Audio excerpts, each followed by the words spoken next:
माननीय सदस्य श्री धवल पटेल जी। Madam speaker, सबसे पहले तो मैं आपको धन्यवाद देना चाहता हूं कि इतने महत्वपूर्ण ST reservation Goa bill pay मुझे बोलने का आपने मौका दिया। ये बिल मेरे लिए इसलिए भी विशेष है, मैं खुद भी आदिवासी समुदाय से आता हूं और जब से भारत में आज़ादी मिली है तब से हमारे आज़ादी मिलने के बाद आदिवासी समुदाय को हमेशा कांग्रेस ने भटकाने का काम किया है। बस विरोध विरोध विरोध और आंदोलन पे ले गए हैं, लेकिन कभी भी आदिवासियों का विकास कांग्रेस ने नहीं किया।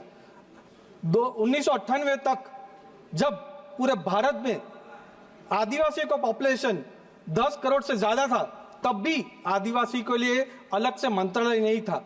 एक होम डिपार्टमेंट में होम सेक्रेटरी एक छोटे से ऑफिस में पूरे आदिवासी समाज का कल्याण की योजना बना रही थी। ये हमारे अटल बिहारी वाजपेयी जी थे, जिन्होंने 1998 में अलग से एसटी मंत्रालय का गठन किया, जिसके वजह से एसटी का खास करके विशेष से योजना बन सके, स्कीम्स बन सके, पॉलिसी बन सके और उनको एम्पावर कर सके, इसलिए अलग से आदिवासी मंत्रालय का गठन किया। वैसे ही पहले एसटी और एससी कमीशन भी एक था, लेकिन आप जैसे जानते हो कि एसटी की एट्रोसिटी अलग होती है, एससी की एट्रोसिटी अलग होती है, लेकिन कांग्रेस की सरकार ने कभी भी उसकी भी चिंता नहीं की और एक ही कमीशन रखा था। ये हमारी अटल बिहारी वाजपेयी जी और भारतीय जनता पार्टी की सरकार थी, जिन्होंने अलग से एसटी कमीशन की भी गठन करने का काम हमारे अटल बिहारी वाजपेयी जी और हमारी भारतीय जनता पार्टी ने की थी।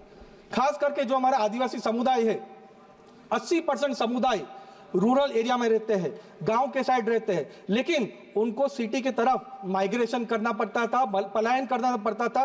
उसका मुख्य रीजन था, मुख्य कारण था कि वहां पे अच्छी पढ़ने की सुविधा नहीं थी, लेकिन कभी भी कांग्रेस की सरकार ने उसके लिए भी काम नहीं किया। ये हमारे अटल बिहारी वाजपेयी जी थे, जिन्होंने 1998 में एकलव्य रेसिडेंशियल मॉडल स्कूल खास करके हमारे आदिवासी बच्चों के लिए खोली और 1998 से 2004 तक 100 जितनी एकलव्य रेसिडेंशियल मॉडल स्कूल चालू करने का काम किसी ने किया हो तो भारतीय जनता पार्टी की सरकार ने ही किया था।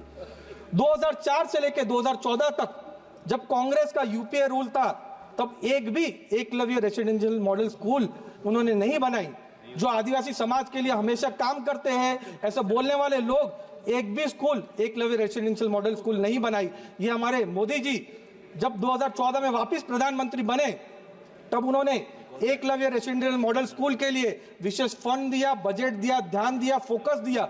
उसके कारण 100 से लेके आज पूरे भारत में 1000 से ज्यादा एकलव्य रेसिडेंशियल मॉडल स्कूल करने का काम भी हमारे प्रधानमंत्री मोदी साहब ने किया है। जब हमारा गुजरात राज्य महाराष्ट्र से 1960 में अलग हुआ और उमरगाम से अंबाजी जो हमारी पूरी आदिवासी पट्टी है, उसमें सिर्फ जब कांग्रेस ने 45 इयर्स राज किया तो कुछ चंद सब स्टेशन ही लगाए। उस कारण पूरे उमरगाम से लेकर अंबाजी तक जो हमारे आदिवासी समुदाय है वो अंधकार में रहे, दिया तले रहे, लेकिन कभी भी कांग्रेस ने यहाँ पे इलेक्ट्रिसिटी देने का काम नहीं किया।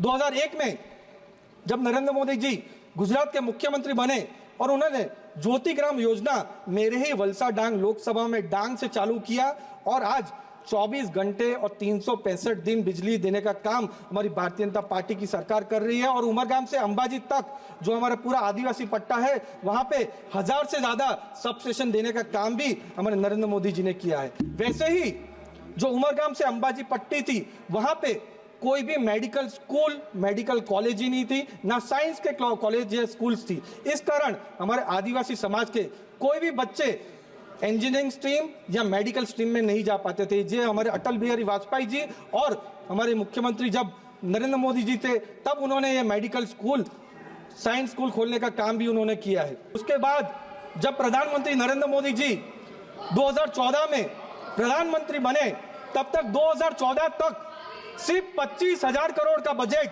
हमारे आदिवासी समुदाय के लिए था। वो आज बढ़ के 2024 में 1,25,000 करोड़ करने का बजट भी किसी ने किया हो तो हमारे नरेंद्र मोदी जी की सरकार ने ही किया है। सिकल सेल हमारे आदिवासी समाज में बहुत बड़ी समस्या है।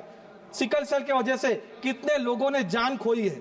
मैंने खुद भी अपने परिवार में मेरे बड़े भाई को सिकल सेल में खोया है, लेकिन कभी भी कांग्रेस की सरकार ने सिकल सेल के लिए काम नहीं किया है। 2023 में जब बजट पेश हुआ तो हमारे सिकल सेल के लिए 15,000 करोड़ बजट देने का काम भी नरेंद्र मोदी जी की सरकार ने किया है। 7 करोड़ लोगों का स्क्रीनिंग चालू किया है और 4 करोड़ लोगों का स्क्रीनिंग भी खत्म हो गया है।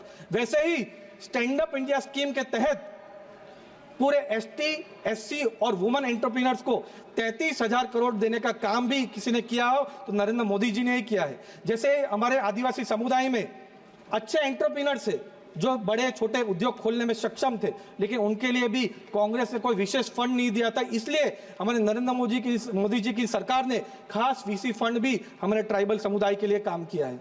जो आदिम जुट है, हमारे आदिवासी समाज में सबसे पिछड़े, बैकवर्ड और विकास से वंचित रहे ऐसा समुदाय आदिम जुट, उसके लिए भी कांग्रेस ने कभी काम नहीं किया। ये हमारे प्रधानमंत्री नरेंद्र मोदी जी है जिन्होंने आदिम जुट के लिए हजारों करोड़ का बजट दिया, उनके लिए अच्छे घर, मकान, शौचालय और साथ में पूरा ब्रिजेस बनाने का काम भी उन्होंने किया है।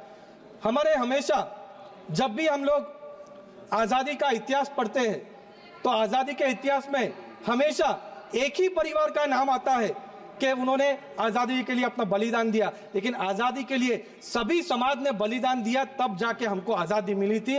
और उसमें हमारा आदिवासी समाज भी एकदम मुखरे था, चाहे वो भगवान बिरसा मुंडा हो, तात्या मामा भील हो, तलक्कल चंदू हो, तिलका मांझी हो या फिर मानगढ़, जहां एक साथ हजारों आदिवासियों को मारने का काम अंग्रेजों ने किया था, वो कहीं भी इतिहास में दर्ज नहीं था। ये नरेंद्र मोदी जी है जिन्होंने 75 वर्ष जब हमारे भारत के हुए थे तब पूरे साल उनको आजादी के अमृत महोत्सव